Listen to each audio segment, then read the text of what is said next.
India today is in its 60th year of glorious independence. The flag that is fluttering on your screen signifies and resembles this gloriousness. The Taj, the vibrant youth of this nation, and Mr. Azim Premji, addressing one of the CIA conferences at Hyderabad, says about today's India. Yes, ladies and gentlemen, that's India of today. Resurgent, vibrant, and confident. And why not? 5,000 years of glorious history to boast of, starting from Indus Valley civilization to today's modern India, encapsulating within itself trials and tribulations. India has passed various barriers of time by virtue of its inherent capacity and the age-old value system. Perhaps we can trace that to our Vedic ages. $1 trillion economy to boast of. One day, the world saw India as a land of snake charmers. Today they see India as the knowledge capital. What has brought this fundamental change, ladies and gentlemen, is our core strength, that is human capital. India and globalization. Everyone today talks about globalization per se. But often we forget that India has always been a global country. Foreign trade and colonialism opened India for the world. We all know about the great Indian spices being sold in Europe. And we also know about the great Silk Route. We traded with mainland China. We went to Middle East. We went to far Europe. However, India also underwent various colonial rules. But this colonial rule actually helped India become more vibrant culturally. We became tolerant thousands of years ago, starting with Aryan invasion to the Dutch and finally to the British.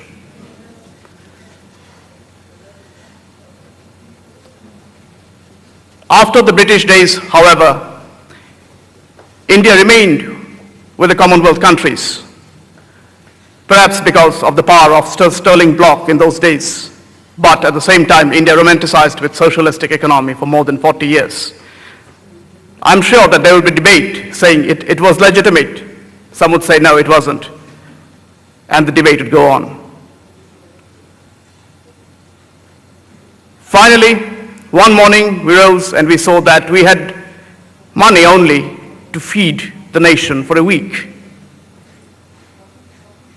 India was staring at problem. Was it a problem? Actually, it was a blessing in disguise. The incumbent Prime Minister, Dr. Manmohan Singh, who was then the Finance Minister of India, ushered in with economic reforms in 1991. And today, here we are talking about managing New India, is because of that decision to take India to the world in modern era. But there were new working conditions, new business paradigms, new market dynamics. What was really happening is that there were new business sectors, there were new work groups. Within India, there were more female participating in workplaces. India was there.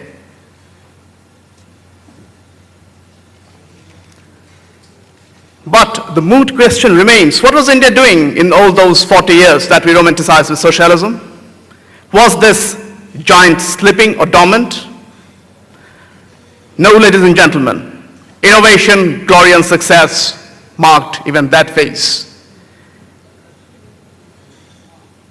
Obviously, many of us perhaps might not know about Indian success because mainly they were crafted beyond shores. But even within the shores, they were crafted, but the fire was within. Silicon Valley of California, we all know how much India contributed in making that a knowledge heaven. Individuals like Mrs. Indra Nui of Pepsi, Arun Sarin of Vodafone, and Mr. Raghuram Rajan, who today structures world finances, actually started their career at that point of time.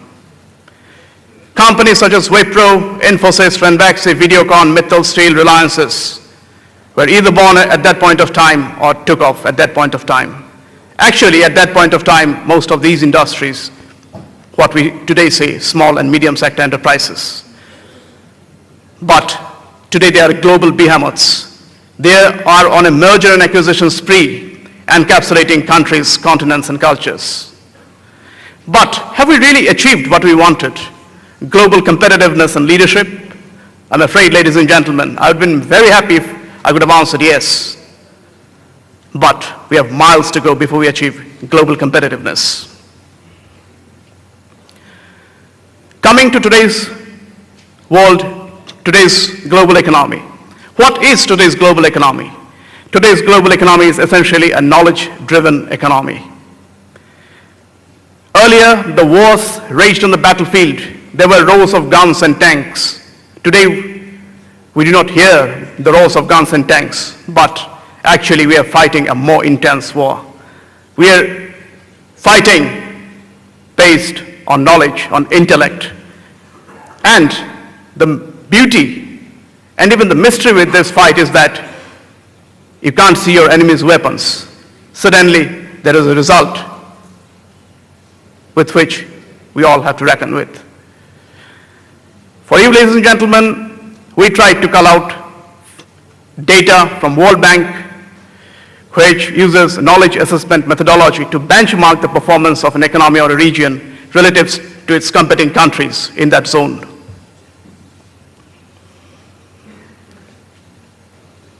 This is the Knowledge Economy Index of Asian countries. India lies 9th.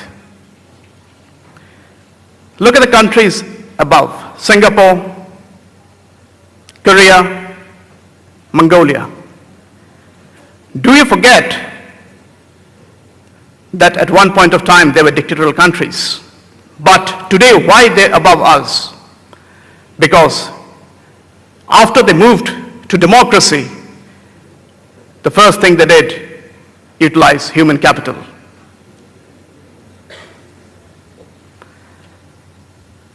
This is again culled out from the data of World Bank.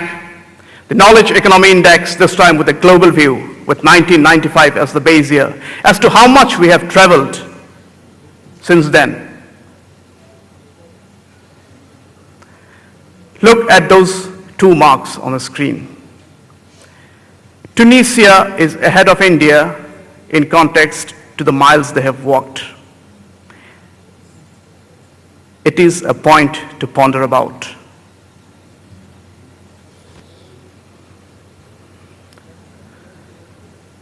We have found out three very important points where India should concentrate. Education. What will make this country a global leader in context to global competitiveness? Indeed, first is education. But when we talk of education, do we mean the modern education system in India? Yes, indeed, we do that. But education should enable us to think out of box. We need thinking at the grassroots level. To succeed, we need innovation. And to innovate, an individual must start thinking. And we believe that the thinking process should start from a very nascent age. Infrastructure would be the second point. A lot of debate have raged over infrastructure, railways, roadways, ports, and it will rage on. But have we ever talked about soft infrastructure as to how important they are?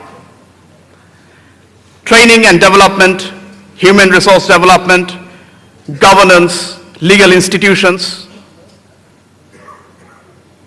and indeed inculcating our age-old Vedic values and systems within us to make ourselves more value-driven. Information and communication. We are the information power in the world. There is no two ways about that. But at the same time, we suffer from the irony that there are a lot of people who do not have access to even telephones. They have to walk kilometers to access to a public booth. We have to take that information, which is power, ladies and gentlemen, by creating enough backbone of information and communication. India made a tryst with its destiny 60 years ago. 60 years later, we can actually make that tryst. But to make that tryst with destiny, we must trust ourselves. There must be harmonious relation between the tryst made at that time and the trust at this point of time. How could we do that? My colleague, Mr. Sudipto De, would spell out our strategies in doing so. Over to my colleague, Mr. Sudipto De. Good afternoon, ladies and gentlemen. The strategic model developed by us concentrates on the three key areas: reforming education, the primary education system, the higher education system, as well as the vocational education system, bridging the divide, the digital divide, as well as, most importantly, the gender divide, which is eminent throughout our country, and the corporate initiatives that needs to be taken in academics as well as training for the global mindset.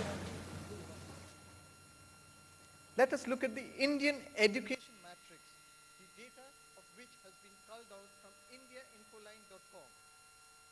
The literacy rate is only 67.5%, and 400 million people are illiterate in the country.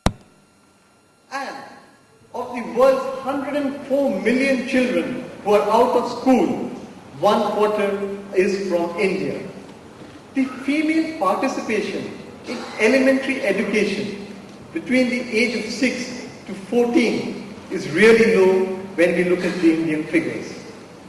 The dropout rate between primary standard to 12th standard is a nearly staggering 94%, ladies and gentlemen. And every year, 28 million people are added to the youth population of India.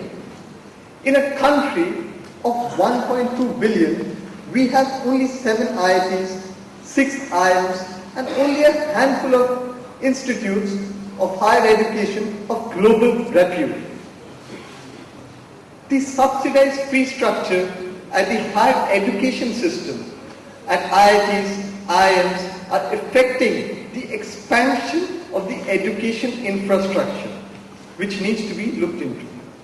The lack of quality teaching staff throughout the education system is eminent in IITs, IIMs also. The vocational education training remains neglected. And most importantly, the non-uniform education system. From these data, what we can come to a conclusion is that for India to attain competitiveness, we need to reform our education system, need to restructure our education system and be more flexible. The reforms and suggestions that we have is the government should concentrate on providing primary and secondary education to one and every. The private sector involvement in higher education is a must, and vocational education training must be made compulsory, because the vocational education training system helps the young people be industry ready, can take up the challenges of the world today, as well as looking at training such as soft skills training, as in communication. Team building training programs are very important. The special initiative for the girl child and the economically weaker section also should be kept in mind when we frame the education system. The private capital in education system needs to be encouraged to revamp our education system. And finally, the government should act as an adjudicator and an autonomous body comprising of educationists, social scientists, and people from the corporate world should govern and run the education system, and the government should act as a watchdog. More IITs, IIMs, and institutes of global repute must be there in our country. Tax-free infrastructure bonds for getting the capital to refund and to revamp our education system is to be considered. And devising a common schooling system. The very basic, ladies and gentlemen, wherein a child at Kerala and a child at Kashmir should have the same quality of education and the same standard of education. And incentives to promote quality education in rural areas are key. Government and industry should boost research and development because this is the growth engine. With innovations, with new ideas, with new concepts, we can sustain the growth that India is continuing to have. And we need research and development and more money to be pumped into research and development and encourage people to take up research and development. And finally, keeping the education policy to frame them, keeping the new global paradigms and the relationship between academia, industry and government is necessary. Let's move on to bridging the digital divide which exists in our country. The IT contents must be customized, the softwares, the hardwares, in helping for the technology to reach out into the rural areas, because that is where the true India lies. There must be a synergy and development should be there between the corporate as well as the government in developing the IT infrastructure and the communication backbone system, because today we know information is power. Clear value proposition for the large rural youth in context to providing them with quality education as well as information. Correct information at the correct point of time is not available in rural India. And to implement these plans, NGOs and grassroots level organizations must take an active part in providing us with valuable inputs from their side and giving us feedbacks on the programs that are being run. And economic viability of the kiosk must be ensured, wherein more projects such as the ITC e-Chaupal, Bhumi, should be encouraged by the government of India. How do we bridge the gap of the gender undivide? Equal access to education for women and girls through strict policy guidelines must be implemented. Gender-sensitive education must be introduced. And academic orientation, keeping the woman in mind, must be taken into account. Measures to motivate the girl child to take up streams such as science, technology for higher education is a must. And we must set time targets in reducing the gender gap. Finally, the corporate in academia. Education needs additional investments of nearly 1 lakh crore to 2 lakh crores. Present investments are about 78,000 crores per year, which is causing the central and the state government a deficit of 11% of their GDP, which needs to change. And we can see the corporates which have taken an active part in the higher education system have reaped the benefits of the young youth of India being more vibrant. But this must percolate down to the secondary level as well as the primary level, because that is the base on which we need to stand. For the next part, my friend Chen would conclude. Thank you, Shudipto. Finally, we believe that the corporate must take a very proactive step. The The top management and board of various organizations must reflect multiculturalism in their global operations, whether it is their revenue or whether it's the people working within the companies. The management philosophy, selection of people should change. More focus on their soft skills. Indeed, hard skills will be there to complement that. Networking, indeed a very important part, which will actually take India to the world. In context to employee selection, the talent pool must be inclusive, must be a national and global pool of people working in the organization. People must be sent and made to work across countries, functions, and businesses to actually improve their capabilities. International assignments and mobility. We believe that people, irrespective of ranks and profiles, should move across lands and continents to make themselves globally competitive. Finally, ladies and gentlemen, India is poised. Yes, India is poised for the great leap, for we believe in the vision of Dr. APJ Abdul Kalam that India would be a force to reckon with by 2020. Our time is now. Let us not forget that the West created its wealth through industries, the Middle East through oil. India would do that using its human capital. Thank you, ladies and gentlemen.